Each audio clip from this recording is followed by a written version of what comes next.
What up, what up? Welcome on in to Inside Baylor Sports, the official daily podcast of Baylor Athletics. On today's show, we do one last preview of this weekend's Sweet 16 matchup for women's hoops against USC. We'll also give you a spring football update and talk Baylor Equestrian with Senior Rider Dominika Silvestri as the Bears get set to host the Big 12 Championship this weekend in Waco. All that more coming up on the show. Don't forget, you can catch Inside Baylor Sports every weekday. You can also watch the video version for free over at BaylorPlus.com and on the Baylor Athletics YouTube channel. Like, subscribe, rate, and review the pod. It's Friday, March 29, 2024. Justin Hoff alongside the Baylor Bear insider, Jerry Hill. It's Easter weekend, Jerry. Any fun Easter things that you do with the eggs? You do some painting of those eggs? You hide them around? I know you got some grandkids these days. Yeah, I would say back in the day when the kids were growing up and stuff, obviously we dyed the eggs. I think at one point we went to the plastic eggs and stuff. So it's always fun. I miss those times. I mean, obviously I have one grandson here in Waco. So, and I know he was actually Easter egg hunting earlier this week in the same class with Katie Smith's daughter. So fun times. Yeah. But nothing really much anymore. I did give my class off Thursday, so they got an early Easter present. Okay, this is good to bring up. So, Jerry, you do a lot of different things. Okay. And one, by the way, you're never too old to do the whole Easter egg hunt. Okay, Right. Never too old. Right. But you're doing some teaching these days, right? What are you teaching and who are you teaching? Well, it's a sports writing class. It's in journalism. It's a 300 level class. And the nice thing is they all have to have some kind of writing and editing classes before they get into the sports writing class. And this is the first time they've had it, I believe, in about 7 years. Justin Maxey Parrish, who's retired, he was the last one to teach it. He's actually a former SID at Baylor. And he taught it like fall of 2017.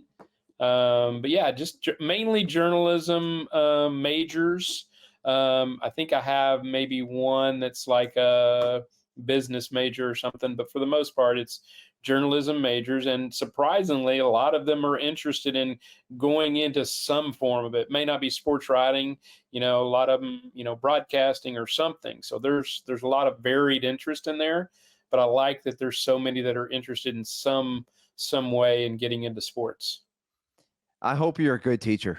I took that class, by the way, as well, about 15 years ago, in college, a journalism writing class. But are you a strict teacher? Are you a hard grader? Are you, going to grade them hard so they learn? And are you other side of that? I think I'm probably on the other side of that. Here's what I'm harsh on or hard on. I'm very rough on editing. Like I proofread all of their stories and stuff. And they come back and they're like all marked up. I highlight all the things that I correct and stuff. So I'm pretty harsh on that part. I'm probably a fairly easy grader. But I told them from the very beginning, I'm not really grading you on how good a writer you are, because that's not what this is about. It's, becoming better, getting better at reporting and writing and stuff.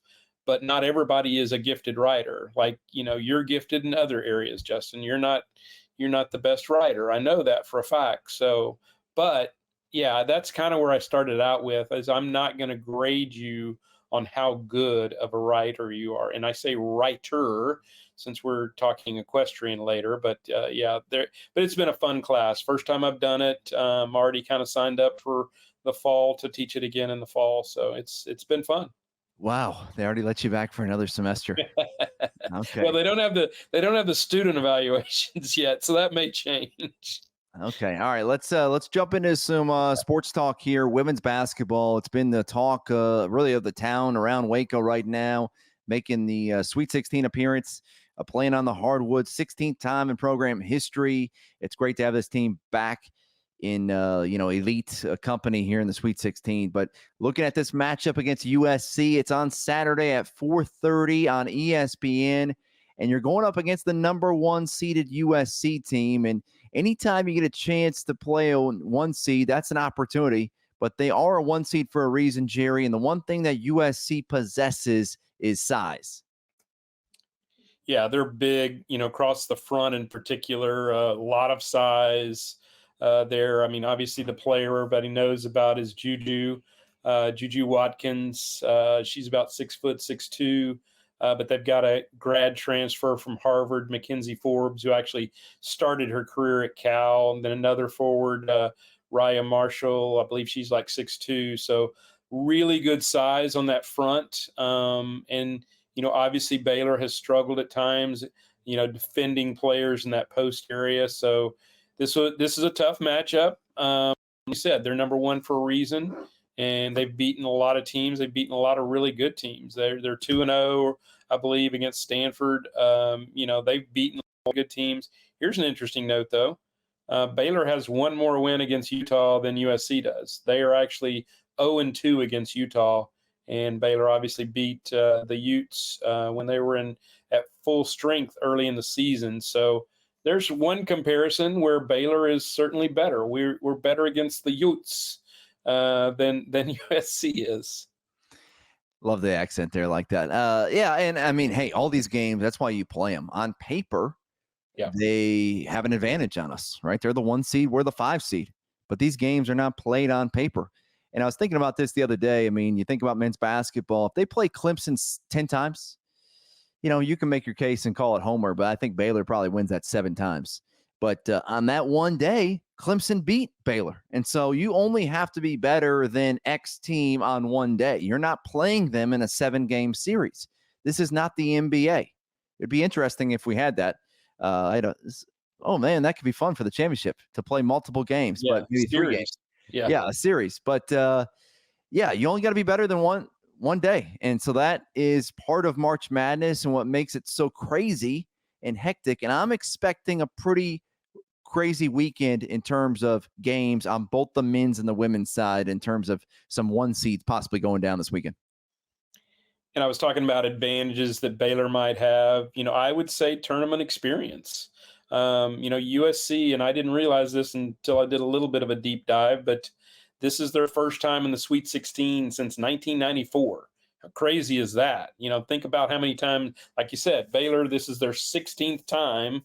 But USC, because I think of them, Justin, as kind of a traditional power, but I guess it's because they did some of that winning with Cheryl Miller early in kind of the NCAA era. They won back-to-back national championships in 83 and 84, but they really haven't been that kind of team since then. And this is their, I think I saw where this is their 5th number 1 seed.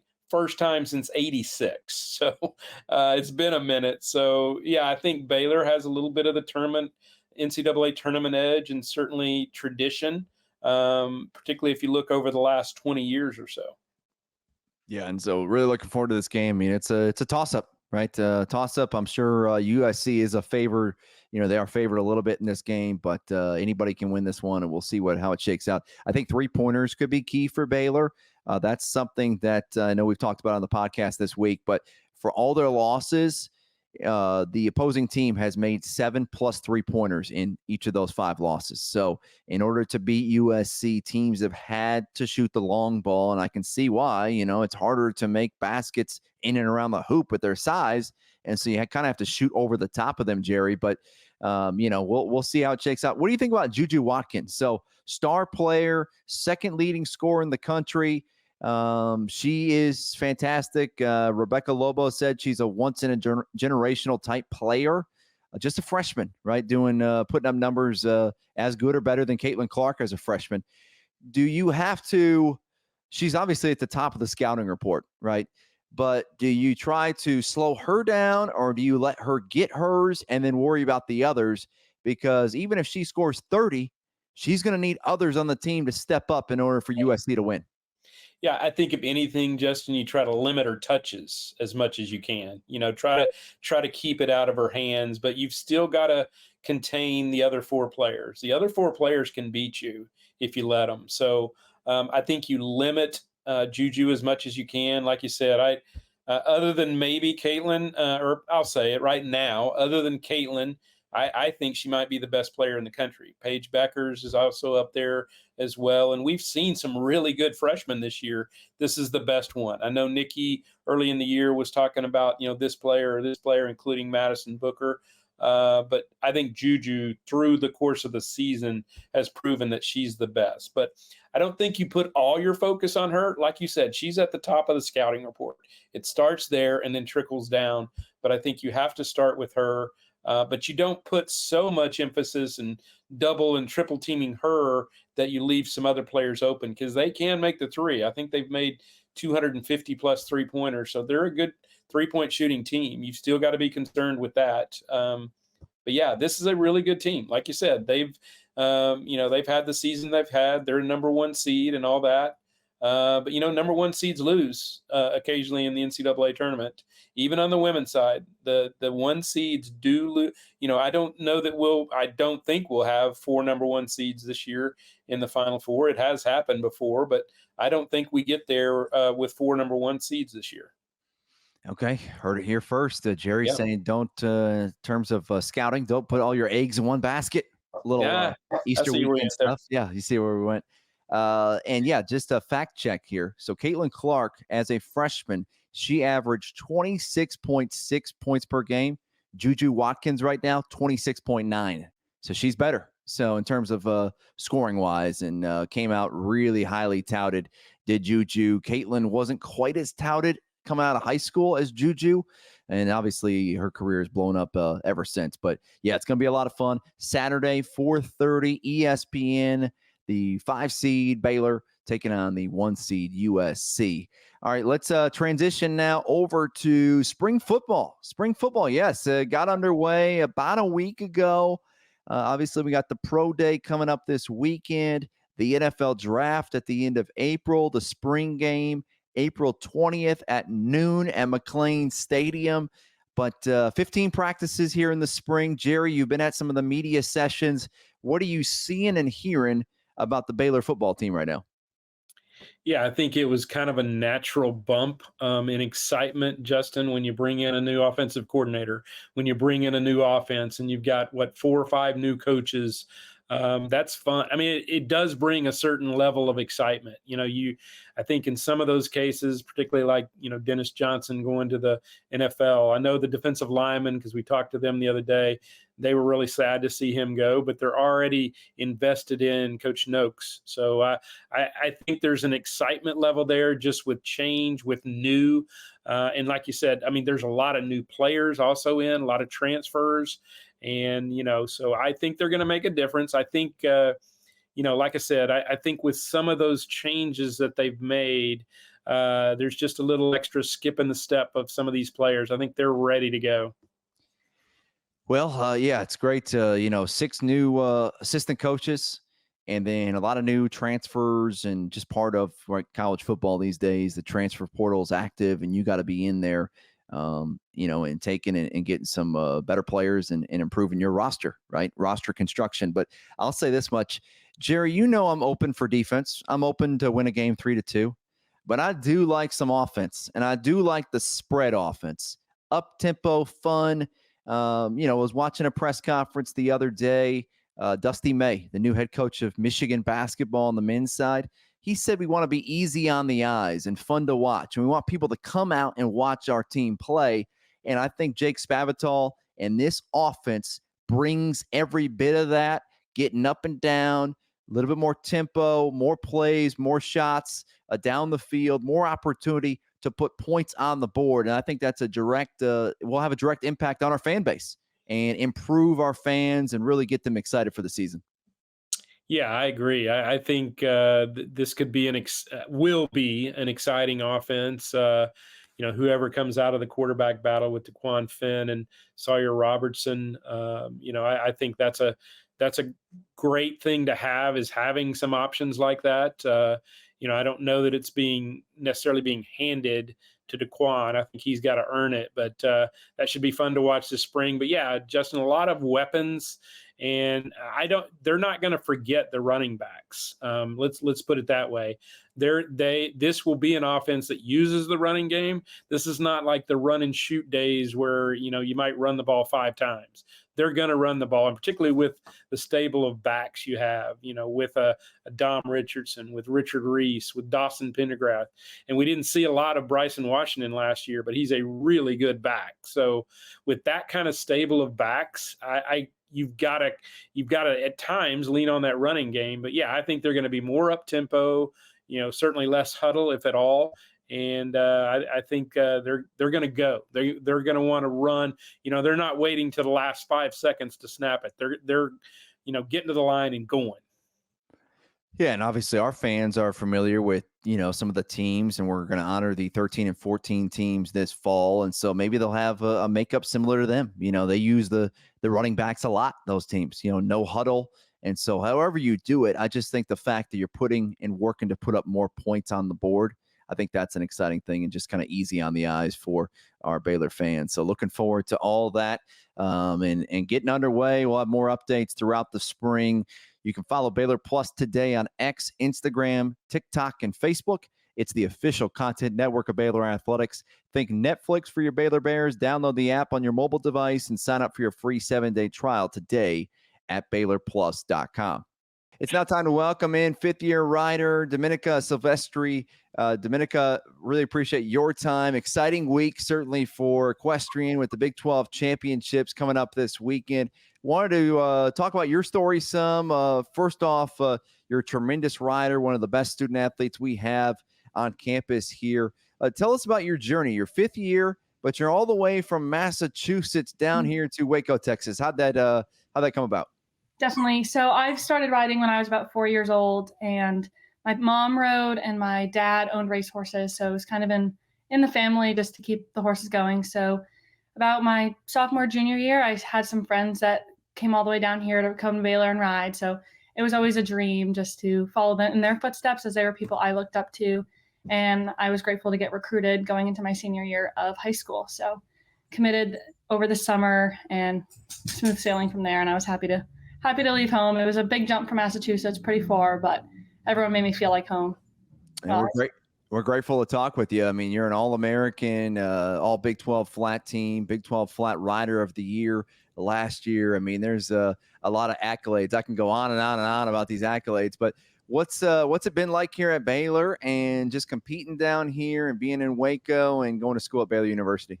I've had a great time. This was by far my top school, and I'm glad they chose me as well.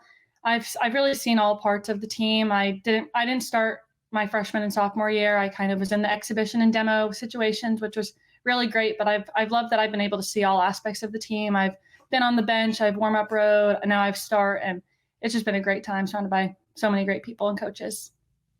Well, when we look at your position, so your jumping seat, in terms of equestrian, it's one of those sports that you have to educate everyone, right? It's not there's not a basketball out there, a ball that's rolling around. It's a unique, different type of sport. So jumping seat, can you tell us what those disciplines you're competing in and what those kind of look like? Yes. So I can start with flat. So flat is we call it a dressage box, but we don't actually do dressage. So it's 8 movements. Each has a box, and those are scored 1 through 10. And then there's 2 boxes at the end that are based on your position and your effectiveness on the horse. So each pattern is different. There's about, I think, 40 in a bank, and the coaches pick based on their horses and capabilities per meet. So we get those 2 weeks out and get to practice those going into the meet, which is really cool. And then for fences, the coaches also make the courses just so they can fit the ring size and be prepared for that and the horses. And that's really exciting to be able to go head to head. I really love the format of college. It's very different than it is before. That it's all individual. So to have the team on your back just supporting you and pushing you is a really cool feeling. Yeah, always enjoy those updates from Kaylee Smith on X in terms of the scoring. You're waiting, waiting for it there, and it finally comes about. But tell us about the fences. So how high are you jumping there? And then with these horses, I mean, these are live animals, and you're basically telling them what to do. I mean, this is not easy stuff here.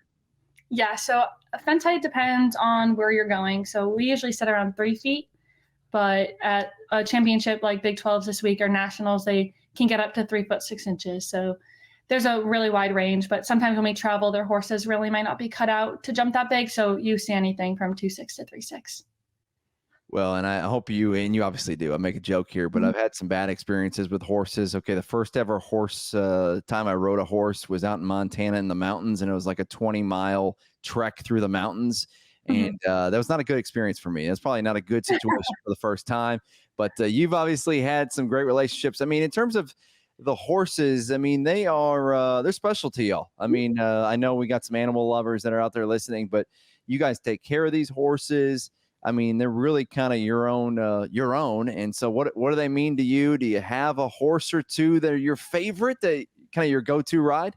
Yeah. So we have about 50 in the barn, and we groom them and tack them up for practice, but we have a really great support staff that comes out and feeds them and cleans their stalls early in the morning and late at night, which is really great to have them supporting us. But I definitely have a favorite.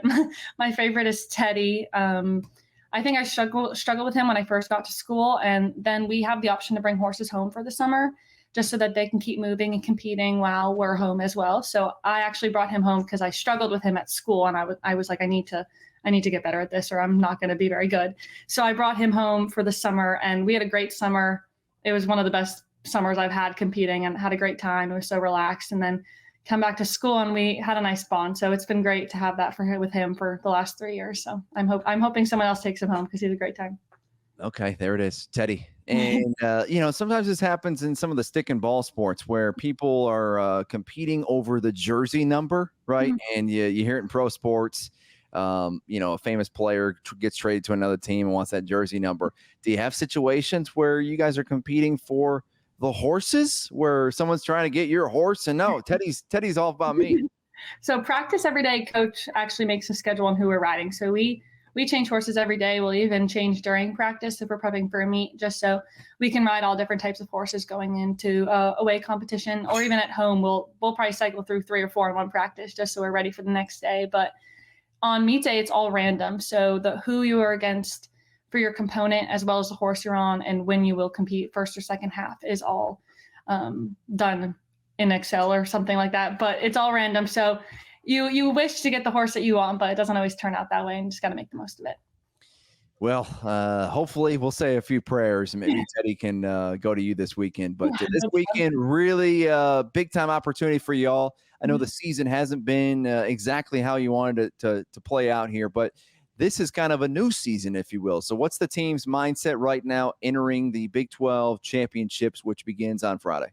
Definitely. So we started a little slow in the fall, and I think it kind of got to us a little bit. It was sad, and we know that we are capable of winning everything. So we definitely had a big mental switch going in to the spring, which was really nice to beat Georgia and sweep them in fences, which was a really cool feeling. And then going into Big 12s, I think everyone's ready, gearing up. We've had a great 2 weeks of practice, and everyone's just putting in their full effort. So I'm hoping for the results to come out this week because everyone's been working really hard. Now, hosting the Big 12s, what kind of advantage, how much of an opportunity is that for your team?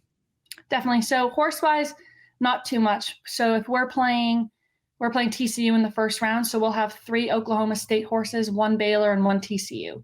So it's back to the playing field, very, very simple and very easy in that way. And we'll have 3 judges, which is really nice. So I think this week they're averaging their scores, which is new, or adding them up. Usually they do average. So it's nice to be at home, but they do a great job in making it a level playing field. So I'm excited for that. You at least know your surroundings well. Yeah, all our parents love to come cheer us on too. So I'm hoping we have a good fan base going. And then in terms of the conference, you got Fresno State, TCU, and Oklahoma State, and these are teams that you've competed against multiple times. You kind of know what you got to perform and what scores you got to get to win. Is that kind of the deal? Yeah, and horses change, like you said earlier, every day. So we see TCU horses and OSU horses and Fresno horses every year, once a year. So you kind of get to know them over time, and I can talk to my roommate and say, have you ridden this one before, and get some advice. But if it's cold, and they might be fresh that day. So you never really know what you're getting that day. So it's important to just feel what's underneath you and go with that. Well, the weather looks pretty good today and tomorrow for the Big 12 championship. So really looking forward to it, and really appreciate your time, and best of luck this weekend. Perfect. Thank you so much. Big 12 Championship gets underway later today at the Willis Family Equestrian Center here in Waco. Great opportunity for Baylor Equestrian. A new season, if you will, Jerry. You can forget what happened in the regular season. We see this across all sports. When you get to postseason play, whether it's conference or national championship time, it's a new season, new mindset, new opportunity. Everyone's 0-0. They'll go up against TCU today. Great opportunity for Baylor Equestrian to have a great weekend this weekend. I agree. And it is one of those things that certainly you have the advantage of, riding on your own horses, and they have competed well with TCU, particularly here. I mean, I remember several times over the last few years, they've been right there with TCU, if not the better team. So I think it's probably going to be a better matchup than some people would think. And I just think it'll be a fun weekend for them, being able to host Big 12s with a chance for a trophy at the end. So you win. It doesn't matter what you've done up to this point. If you win 2 meets over these 2 days, 2 matchups, you're the Big 12 champions. Doesn't matter what you've done in that first, 4 or 5, how many ever months of the year. This weekend, you can win a Big 12 championship. Big 12 champs, like the sound of that. It will take a lot of work and a couple wins this weekend, but we'll be watching this weekend. Those matches, those meets can be seen on Big 12 Now on ESPN+. All right, that'll do it for today's edition of Inside Baylor Sports, a Sport and Story production. Thanks for listening. For Jerry Hill, I'm Justin Hoff. Have a great Friday, and sic 'em Bears. Sic 'em Bears.